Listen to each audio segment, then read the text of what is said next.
If you have a smart speaker, you have access to the entire world of NPR and St. Louis Public Radio. All the latest news and all the captivating stories. Activate our voices with yours by telling your smart speaker to play St. Louis Public Radio. One of the most competitive state Senate primaries in the entire state took place in St. Louis County, where 3 Democrats sought to succeed State Senator Maria Chappelle-Nadal. Brian Williams emerged victorious and will likely represent the 14th Senatorial District in the Missouri Senate next year. The University City Democrat joins us on another edition of Politically Speaking, so let's hit the music. This is the Politically Speaking podcast, a candid conversation with the Show Me State's biggest political newsmakers. I'm Jason Rosenbaum. And I'm Joe Manis. Elections should be about your accomplishments. What have you done to qualify you for the position, and why are you qualified to run? I'm going to push back on these regulators. I'm doing this for the people. I was encouraged along the way, not just by my family, but by a lot of teachers and professors, and knew when I was in college that I would run for office someday. We're very excited about the prospect of having some more free market solutions. Even though after the conversation, I still might not agree. We want our listeners to get a real sense of what drives these people. They're actually people with a story to tell. And welcome to Politically Speaking. I'm your host, Jason Rosenbaum, a reporter with St. Louis Public Radio. Filling in for Joe Manis, who is off today, we have Rachel Lippmann. Thank you for spelling Joe. It's always fun. And our very special guest today, the winner of the highly competitive 14th Senatorial District primary, our guest, Brian Williams. Thank you so much for coming today. Before we start and pepper you with policy and professional and personal questions, just give the listeners a sense of what the 14th District is. We've had Senator Chappelle-Nadal on the show before, and she's explained that. But for people who haven't listened to that show, this is the chance to know who your likely future senator is. Absolutely, and thank you for having me on today, Jason, and Rachel as well. The district is an extremely diverse one. We have 27 municipalities, roughly 7 public school districts. On the east is Skinker at the St. Louis County city line. On the south is a little bit south of Washington University, Wydown. On the west is I-170, and then it goes up north through that I-170 corridor. On the east, north of Interstate 270, south of Lindbergh and Florissant, and on the west, it goes up to the Missouri River. And one of the reasons I was so drawn to covering this race is the 14th District really is, in my opinion, one of the most fascinating and challenging Senate districts in the state. You have the extremes of places which are very wealthy, like I believe Clayton is in your district, and even places like Pasadena Hills are also in your district. And then you have some of the poorest communities and some of the most beleaguered school districts. So, I mean, it is diverse. It's not just diverse when we talk about it from a racial standpoint, also economically as well. I'm sure you found that out during your campaign. Is that fair to say? Absolutely. I mean, the district has one of the wealthiest municipalities in the state, as well as some of the more poverty-stricken ones. So Clayton, and you think about communities like Kinloch and Berkeley. So extremely diverse district. So tell us a little bit about yourself. Unlike some of the other winners of Senate races, you have never run for office before, but you do have a background in politics and policy that I think I'd like to give you a chance to talk about. Sure. So I grew up in Ferguson, Missouri, so I've lived in the 14th Senate District my entire life. Raised by a single mom who was a steel worker and a grandmother who was an labor union activist. She retired from Chrysler as an auto worker, was actually one of the first African-American women to get an international appointment as an auto worker. And she spent her career advocating for women and people of color. So that was my foundation, spending time with them. I was raised by all women, so I learned at a very early age to listen the first time to avoid having to do it twice. Yeah. And you went to college. I know you got your like graduate degree at Washington University, but where did you go for undergraduate? Absolutely. So let's start with I'm a proud graduate of Hazelwood Central. I should have asked that first, but I've been trying to avoid asking where they went to high school because I think it's such a cliche thing, even though Joe loves that question. But I think it's fair to ask. In honor of Joe Manis, I'm a proud graduate of Hazelwood Central. And at Hazelwood Central, I was on the robotics team and I also played sports. And it was neat because I had friends that went off to become engineers and some that may have not went to college had it not been for an athletic scholarship. Went on a full ride scholarship 2 hours south of here to Cape Girardeau, Missouri at Southeast Missouri State University, and then came back and pursued a master's degree, which I studied public policy as well as legal studies from Washington University. So I've met you numerous times over the years, because whenever Congressman Clay was around, you typically were around too, because you've worked with the congressman probably on a lot of different levels for a long time. If you could just lay out what you've done over the years for Congressman Clay, that would be my next question. Sure. So I've been very lucky to work in several different capacities, which has gotten me to this point. I started as an intern, and it was simply just wanting to have an understanding of how government impacted everyday people like myself. So started as an intern, and Congressman Clay had no clue who I was, but it was a group of women in office that focused on constituent-based services. And I was able to just understand clearly how to help folks in our community get access to federal government services. And then the congressman hired me directly, and 7 years later, having an opportunity to run our district offices, service and Affordable Care Act coordinator for our staff, which I briefed state as well as local elected officials on what the federal government was doing prior to the ACA marketplace opening. I got to be a part of projects like NGA. I also had an opportunity to oversee our Congressional Career Fair, which we brought roughly over 100 different employers to the region to employ roughly 5,000 people throughout the entire state and region. But one thing that was really neat, I had an opportunity to serve, which I currently do as of today, as a board director for a community health center, People's Health Center. And in that capacity, I was able to work with offices like Senator Roy Blunt's office to bring $4 million to the state of Missouri that solely went to focusing on issues like mental health disparity as well as the opioid crisis. And then also being able to work locally, I understood every level of government, federal government, as well as in Jefferson City with state government, but also St. Louis County and city municipal government. So it allowed me to become a connector more than anything. That's a lot of government. Yes. And so what led you then to go from the staffer, where, you're working for a veteran congressman pushing a lot of these issues, to going to be the super minority party in Jefferson City? I think it's that understanding of government, having an opportunity to be able to understand what each level of government does, but then also being able to focus on policy. I felt it was a great starting point to be able to look at the congressional district and see outside of fiefdoms and focus on how do we make the state and region better. I noticed the conversation in Jefferson City was always about either St. Louis versus the rest of the state or my district. I truly believe if the city of St. Louis does well, the entire state of Missouri does well. And there has to be a conversation, especially being in the super minority, that makes it simply about moving the state and region forward and not just the 14th district. Well, let's talk briefly about the race that you were just in. You ran against a current state representative, Joe Adams of University City, and a former state representative, Sharon Pace of Northwoods. I covered this race. I interviewed all three of you. I came away not sensing a huge amount of issue differences. I think there were differences in experience, though. For example, Representative Adams used to be the mayor of University City, which is a pretty large municipality, whereas Representative Pace used to be on the Northwoods Board of Aldermen, which is not as big of a city.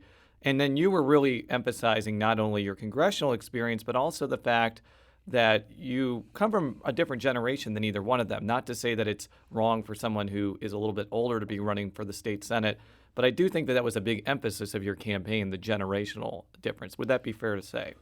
Yes, definitely to a certain extent. But with all due respect, Sharon Pace as well as Joe Adams, it was a great campaign, and I definitely take my hat off to both candidates because they ran spirited campaigns. But also, I think it was not just focusing on a generational gap, but how do we have the energy in Jefferson City to make sure we're advocating for seniors, to ensure that if there were a filibuster, someone that that's going to be able to advocate at a high level and maintain that energy for the next 4 to 8 years. And I believe that voters understood the importance of making an investment in their next state senator versus focusing on who they voted for in the past. It was interesting, though, from talking with others, even though this was a highly competitive race for a seat that someone will likely serve for 8 years, I didn't really sense there were like a lot of negative mailers sent out. It doesn't really seem like when I was talking with all three of you, I never heard an ill word about any of the other candidates, which is pretty rare because sometimes Senate races can get very viciously nasty. I know that I don't think all three of you were like holding hands and singing Kumbaya, but were you satisfied afterwards about the tone? Because we talk a lot about the, civility and the lack of niceness in politics. And while I think your race was, a little boring at times, but I say that as a good thing. That was my observation. What was your take on that whole thing? Well, for me, when I decided to run for state senate, it had nothing to do with the candidates that were in the race or intending to get into this race. It was simply just to give voters a quality option on election day. So I felt this campaign was simply about how could I represent this district, bring a fresh perspective, break through the ideology in Jefferson City as well as Washington, D.C., cut through the divisiveness that we've created in partisan politics and just get back to getting things done. And that's what I felt like has been holding this state back is folks have been so consumed by personality politics that we've held back the opportunities for the region to move forward. And the only people that suffer is our constituents. And by the way, when I called it boring, although that may have seemed insulting, it's actually, again, a compliment to all three candidates. I mean, as a reporter, I would like to see a knockdown, drag-out fight, but I've also seen races that just descended into horrible nastiness that I never want to see again. Your race, thankfully, was not in that category. I've heard comments from other, kind of maybe more outsider politicians who have said that the election, both in the city and the county, some of it, was sort of more of the Black political establishment sort of reasserting itself, whether it's from a younger generation who has worked for these candidates who have been in power for a while or, the kind of same old candidates being elected. What's your take on that? I know you have worked for a very established political figure. You're coming in saying you're a fresh voice. What's your take on some of that commentary? Well, for my race, I think it was non-existent. When you look at just the support that we got, I was endorsed by Hadley Township. And if you look at the numbers from the election, I won that township probably close to 3-1. Yeah. By the way, Hadley Township, home of Jason Rosenbaum. Home of Jason Rosenbaum, and that's also the same township that endorsed Cori Bush for Congress. Yes. And then you also think about Clayton Township. We won Clayton decisively, and that's a township that endorsed Congressman Clay. So I think that we simply just went out and created an argument as well as a high level of distinction about just getting things done. So I think there were young candidates, there were seniors, there were African Americans as well as white voters that felt that we ran a campaign that ensured that their livelihood and their interest in Jefferson City were in good hands. Before we get into issues, I do want to touch on Congressman Clay just for a second. He won by about 20 percentage points over Cori Bush in a race that did get national attention because some left of center groups endorsed Cori Bush. And I think there may be kind of a misconception that just because he did well, you did well. Because as we were talking in the green room, there could be people who have no idea you worked for Lacy Clay, but they're going to vote for Lacy Clay and one of your opponents. Explain that dichotomy for a second, because I think that everyone agrees that he has a very well-organized political machine and also a pretty long-standing relationship with African-American communities in the 14th District and beyond. What effect do you think he had on a race like yours, if any? Absolutely. When I decided to run for state senate, I remember calling Congressman Clay and saying, hey, I'm running for state senate.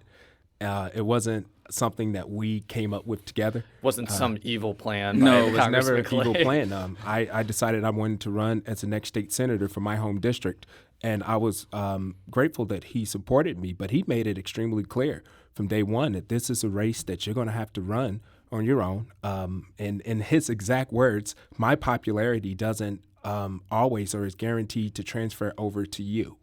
And I understood that going into this, that I had to create a message that resonated with voters. If you notice throughout this campaign, I never sent out a mailer or any formal endorsement from Congressman Clay, simply because we're both on the ballot, and I think I owe it to the community, the 14th district, the state, as well as Congressman Clay to run this race simply on my own merit and earn voters' trust on my own. So let's talk about what's going to happen when you join the Senate in 2019.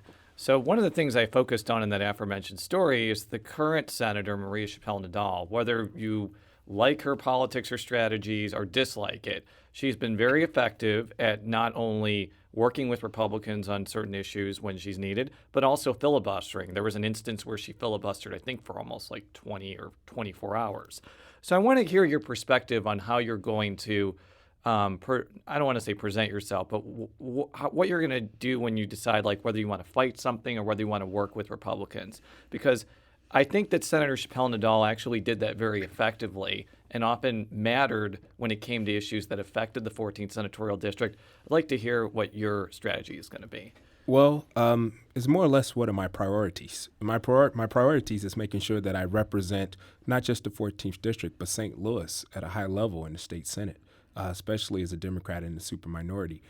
Secondly, one thing that I'm not sure if a lot of folks knew is that I had already had prior relationships with folks in the state legislature prior to running.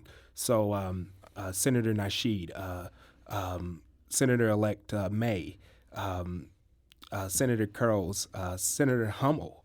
I've had relationships with them and have worked with them in some capacity. A lot of it was more in terms of government than politically, but I had already had prior relationships. To think the day after the election, I received a call from Senator Caleb Rowden. I've received a call from Lieutenant Governor Kehoe. Had a great conversation with Governor Parsons. I think this is simply about having conversations about making the state and region better and not being pigeonholed or gridlocked to divisive ideology politics. So I think that's what's going to help me in the Senate, but most importantly, learning the rules and procedures and figuring out how to not only be a support to the current state senators from the Democratic Party, but also figuring out how to work with colleagues across party lines. Are there, what are some of those kind of legislative priorities you'll hope to advance as you're kind of negotiating your way through the chamber and negotiating your way through legislation, especially given, with term limits, first term kind of stuff? How do you use all of what you know and advance your priorities? Absolutely. I think having relationships with multiple levels of government is going to be extremely helpful. Being able to work with the congressional delegation as well as municipal government is going to be something that helps. I think serving as a board director for a community health center, already being in a position where I've focused on mental health disparity and have worked with multiple levels of government to bring funding to the state, I'm confident that I'll be able to do the same in the Missouri State Senate. Now, you mentioned before you have 7 school districts in your district. Some of them I think are doing pretty well, like Clayton School District, I think, is one of the best in the state. They're fine. Well, didn't you go there, Rachel? No, I was Ladue. Okay, you were Ladue. Is Ladue in your district too? Yes. Okay. Parts of it, I think, a little are. part of Ladue also. Yeah. I happen to think Maplewood. Because school district boundaries and muni boundaries are equally as weird. I happen to think that Maplewood Richmond Heights is doing okay. But then you have some that are very, very challenged. Normandy comes to mind. And again, the current Senator, Chappelle-Nadal, was heavily involved in trying to alter the transfer issue, which I think has become less prominent over time, but I think is still a concern because while I think that there's been progress at Normandy, I think it's still way behind the 8 ball compared to some of those other school districts in your district. So what are you going to do as the senator to help a district like Normandy get better? Sure. You're right. We have 7 public school districts. Of the 7, 5 have been provisionally accredited at some point, and I attended one of them, going to Hazelwood. And I remember distinctively being a student that had to make a conscious decision to engage in other activities outside of sports. So I think continuing to work with the superintendents, the first thing I did prior to running or filing was reach out to all of the superintendents. I'm excited to work with folks like Dr. Sharonica Hardin in University City, and Dr. Art McCoy, Dr. Charles Pilson in Normandy School District. Those are all bright minds. And I think that if they have the proper support from the state and continue to engage, and I understand exactly what the issues are, one thing that I would focus on, and Rachel raised this issue earlier, is ensuring that we get funding, that there's more than one social worker per school district. We should have at least one in every school addressing issues like trauma. Clearly, mental health disparity has become a severe issue, not just in our community, but especially among children.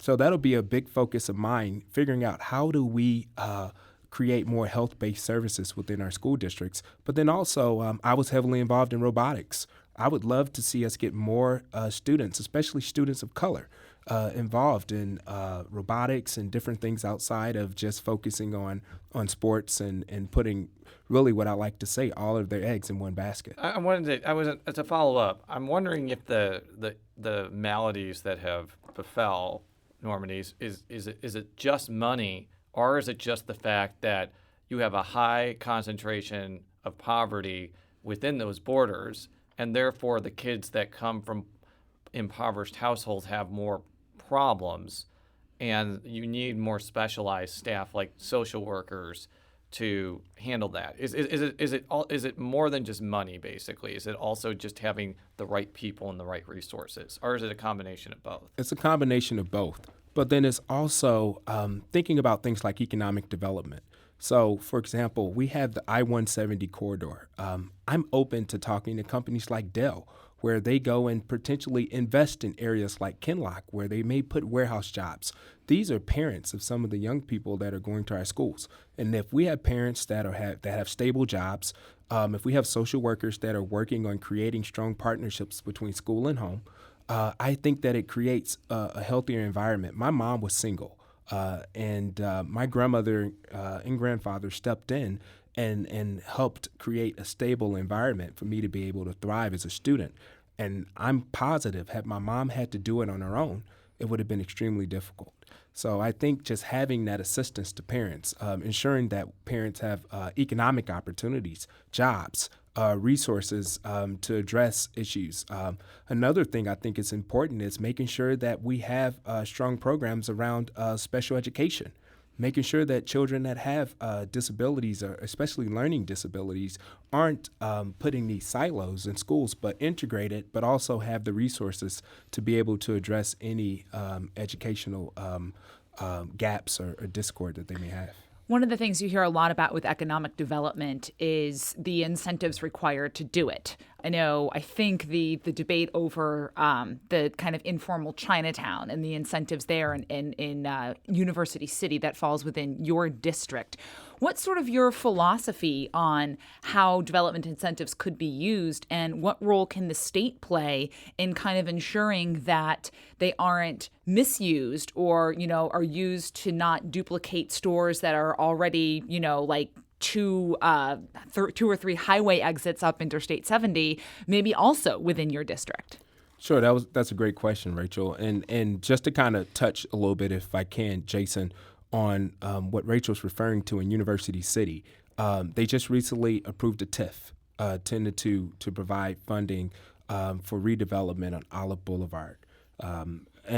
And I made it very clear during the campaign. The commission did, right? The commission, just the TIF commission. I don't think the board has. No, the board has not. Yet. The Okay. commission has approved 10-2 for this funding. And I made it very clear during the campaign that, one, University City is a bedroom tax base. A lot of the taxes fall on the backs of the residents. That's why property values are so high. And I think that using the TIF as a tool, effective tool, can help a community like University City. But at the same time, there were conversations around just being inclusive, making sure that folks felt included, making sure that there wasn't any eminent domain. And from what I understand, there are going to be steps that ensure that there are everyone's at the table with this. So I think it's going to be great for University City, but from the state level, I will be in support of this development if everyone in University City and surrounding communities feel that it's good for the region. But I mean, you have heard, and I don't, this may just be a group of individuals who are advocating for their own cause, but this does not seem to be one that is particularly popular. It is being seen as driving out sort of organic businesses owned by individuals of color to bring in big box stores. Is there something that needs to be changed to keep the municipalities from competing with each other, to, ensure that TIFs aren't being used just to bring in businesses that elected officials would rather see? Yeah, it's going to be extremely important that municipal government is very clear and transparent about how they go about utilizing the TIF. And as a state senator, I have no problem ensuring that they do that, and that constituents throughout the district and residents and the St. Louis region, especially St. Louis County, feels that it's fair and equal and equitable. I do want to ask you about the third rail of county politics, and that is the city-county merger issue. It's an issue that I think affects your district probably more than most, because there is an assumption that under especially a more expansive plan, which involves the city and the county, like having like one world sort of government and not just the city joining as a municipality, that a lot of the cities in your district would disappear or get consolidated. I know from talking with officials there, they are gravely concerned about that scenario, and they feel like any discussion of city-county merger has to bring that into mind. How do you mix those concerns with also a desire for regionalism and more official cooperation? Because from hearing you, I think you definitely want more regionalism, but you also represent a constituency that isn't really that keen on a city-county merger. So I'm interested to hear your view on this, because this could be an issue that becomes ripe in the next 4 years. Yeah, it's something that could definitely become an issue or a hot-button topic. I think first and foremost, it's going to be talking with residents, and I've seen both sides. I've built great relationships with mayors throughout the 14th district that were extremely supportive to my candidacy. But then I've also have knocked on doors and talked to residents that carry daily petitions that want their municipality to become unincorporated St. Louis County, where they've have raised issues of the budget within that municipality, where it would cost 2 to 3 times the budget of that municipality to fix the roads. So I think we have to find a balance. For me, it'll be simply talking to residents and figuring out what's going to be the best. I do believe that government should work for people, and we should not duplicate services. And to find a middle ground between that would be probably my focus. And the reason I'm asking you this is that Senate President Pro Tem Ron Richard told me in a now very famous interview that he wanted to use the legislature to merge everything. And I think that was more of his wish rather than a demand. But it did raise the prospect that the legislature was going to put something on the ballot that would have been done statewide, as opposed to the city and the county solely voting on it. Do you have a preference about that, or would it depend on what the actual proposal is? It would depend on what the proposal is, and it would also have to be something that I feel is inclusive to not just my district, but St. Louis as a whole. Mm-hmm. And I think we have to be conscious on, and I've heard this conversation before. In some entities, we may have to look into local control for some issues, and they may not necessarily duplicate how we go about policies or laws throughout the entire state. So I think with this particular situation, we're going to have to look at it and see if it fits St. Louis, and if it fits St. Louis, then the conversation can have it. So you wouldn't rule out the entire state from, the boot heel up to Iowa border over to the Illinois side, voting on the fate of St. Louis and St. Louis County, and whether those two and how those two should interact? It would depend on what I'm hearing from residents throughout the district. Yeah. And right now, I don't have the answer to that. Because we don't know what the proposal is. Absolutely. We're kind of asking you to comment on a hypothetical, which we're going to do a lot. But I think it's a worthy question. And the reason we're asking a legislator that is if it's put on the ballot, it'll probably be by the legislature, almost certainly. As of today, without enough information, I can't say that I would move forward with legislation that included St. Louis and was cookie cutter to the rest of the state. I would just have to see the proposal, and if I felt like it was going to make the state and the region better, then I would support it. If I felt like it was inclusive to the residents I represent, then I would be for it. If not, then I would have to look at it and figure out a different approach. I would be remiss to have a conversation with the senator that's going to represent Ferguson without talking about what should be done with police accountability. It's been over 4 years since Michael Brown was shot and killed in Ferguson, which prompted, I think, a national conversation about how police and African Americans interact. I have found from doing my own reporting that other states have done far more than Missouri. States like Illinois, states like Colorado, even states like Texas have, I think, lapped Missouri when it comes to public policy. And people point to Senate Bill 5 and say that's significant. I'm not saying it's insignificant, but it's not the same as what Illinois or Colorado or Texas passed. So I've sensed there's a lot of opposition among Republicans to doing anything more than just limiting the fine revenue cities can keep in their budget. How are you going to change the dynamic of that issue? Because with each year that passes by, I sense the momentum weakening. So I'd be interested to hear what your take on this is. Well, one, being someone who grew up in Ferguson, and I can recall being a 19-year-old that was racially profiled as a college student, solely because we were in a vehicle with 3-4 people. I remember us bringing out a fleet of cars. They wasn't nice cars, but we would bring out a fleet of cars so we didn't ride with more than one other person in the car because we were concerned about being profiled by police. Understanding that, but then also working in the federal government and remembering very clearly the steps the Justice Department took under Congressman Clay's staff with the consent decree. I think that there has to be more work. I think that we have to start looking at how do we make the state and region more equitable. I will never be in support of rushing the process around issues like this because I think that the 14th District as well as the state should be a safe and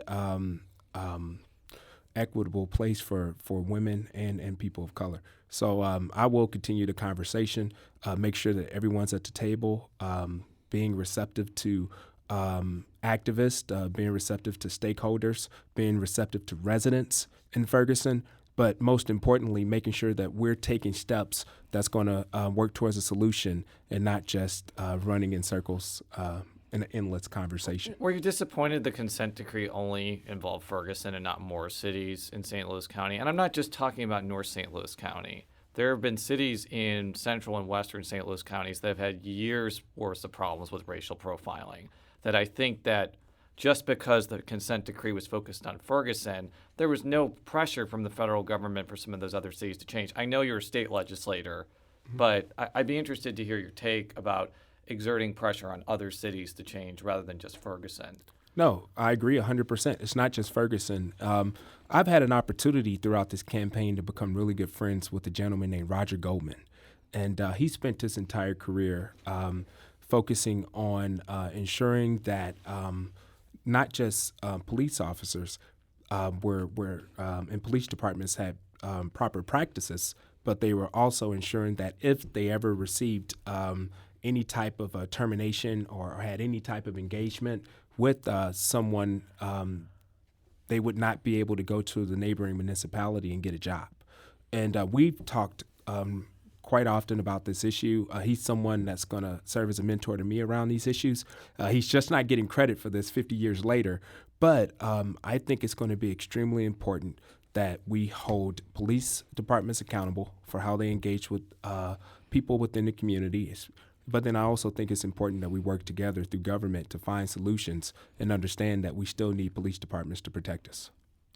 And how do you get that momentum back to address the issues? I know you said you don't want to slow walk the process, but there are some things that, could maybe be pushed harder on. What do you do to kind of get individuals focused back on those issues? Creating partnerships in government. It shouldn't solely be on the federal government. It shouldn't solely be on local and municipal government. It needs to be a partnership, a conversation. Being someone of color who represents not just this community, but come from there and have been racially profiled before, I have a connection to these issues, but then also understanding that it has to be solution-based. I don't feel that it's appropriate for me to carry the burden of that experience, but use it also as a tool to prevent it happening to not just other people of color, but residents that are driving throughout St. Louis County and city. That actually transitions to one of my final questions. We talked with Senator May about the historic nature of the fact that there are two women of color representing the city of St. Louis. And one of the facts that frankly shocks a lot of people is you're going to be the first African-American man to serve in the Senate, I think since Lacy Clay, after he resigned to become congressman. It's been almost 17 or 18 years. And that means all the state senators since Lacy Clay have all been African-American women. Now, Joe has written a lot about the power and influence of African-American women in St. Louis politics. And you mentioned on the outset that you were raised by women. So I don't want to make it this you're an anti-woman person. But I do think the fact that you will be serving as an African-American man is significant. And I'd like you to kind of reflect on what that's going to mean and what type of experiences you're going to bring to the table that haven't been seen in 17 or 18 years. Absolutely, and thank you for the question. One, my grandmother's here with us today, and she raised me, and all of the principles and values when it comes to people first, but especially women, and you know that's the foundation for me, and it's important. But I had an opportunity to work with an organization called Man Up STL, and we had volunteers that came out on the campaign. And it was a young man, African-American male, who brought it to my attention. He says, you know, the reason I'm so involved in your campaign is, one, we need more role models, more male role models, African-American male role models. And him raising that issue, I'm excited. I'm taking the challenge of continuing to be someone visible in the community to where young men of color could understand that they can go from being a kid in Ferguson and representing their community as a state senator. But I'm also excited to work with the women in the state Senate. I mean, you know, I had coffee a week ago with the trifecta of women. State senators, and I'm excited to learn from them. They've been extremely welcoming to me. I had great relationships with them prior to running for state senate. So, I mean, that's going to be a powerful force, and I'm excited to be a part of it. And the reason I bring this issue up is if you look at statistics, but also if you talk with someone like Alice Prince, they'll tell you that people that are involved in gun violence are almost always African-American males. Mm-hmm. African-American males have a lot of issues with getting through and getting their education or getting jobs after their high school. I'm not saying that women politicians can't deal with that, but it does seem to me that having an African-American man in the Senate, you may be able to deal with those issues a little bit more hands-on because you see that experience every day, basically. Absolutely. I mean, if you look at the dropout rate, and you know, I joke about it all the time, but there's no shortage of qualified women. We have to get men in general, but especially men of color, from behind the eight ball. And that starts with ensuring that we're pushing men of color to get a quality education. One thing that I want to touch on with mental health disparity, working on this issue, I noticed that men, and in particular men of color, have a very difficult time talking about how they feel. And if we can start working on removing the stigma around mental health and trauma, think about how that would enhance relationships, especially when we think about domestic violence, when we think about how men interact with each other. And that's something that I want to focus on is bringing truth to the reality that as men, we have to become a little bit more open and honest with how we feel. And then we have to also be receptive to the fact that women play a very powerful role in government and as well as society. We have to figure out a way to work together. Well, congratulations again. And we'll be having you on the show many times in the future, as I told soon-to-be Senator May. One of the benefits of winning a state Senate seat is you get to be on the Politically Speaking podcast every year. And I want to say one more thing. So I'm excited to be here, and thank you for the work that you guys do. I've actually become a fan of Jason's, and I think we're all a fan of Jason's. And I'm a fan of the show. But it's always good to give legislators and folks throughout the community an opportunity and a platform to talk about not just what they want to work on, but tough issues that's going to make the state and region better. So thank you guys for your time. It's one of the reasons we are the longest episodic podcast about Missouri politics in the entire world. For all of our stories, stlpublicradio.org. Follow me on Twitter at Jay Rosenbaum. Follow Rachel on Twitter at our Lippmann, 2 P's, 2 N's. And how could people get a hold of you either on Twitter or any other parts of the World Wide Web? Absolutely. Brian Williams, MO on Twitter. And my website, www.williamsforsenate14.com. And I'm sure my number has been spread pretty thin throughout the campaign election cycle. But if you go to that website or if you go on Twitter, and then we can also be found on Facebook at Brian Williams. Thank you very much. And is it Williams for the word or Williams for the number? Always for the word. All right. Well, you're on team for the word. Until next time, so long.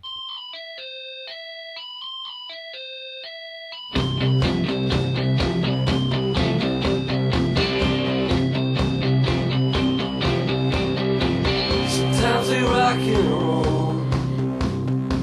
Sometimes we stay at home, and it's just fine. This heart's on fire. This heart's on fire. This heart's on fire. This heart's on fire.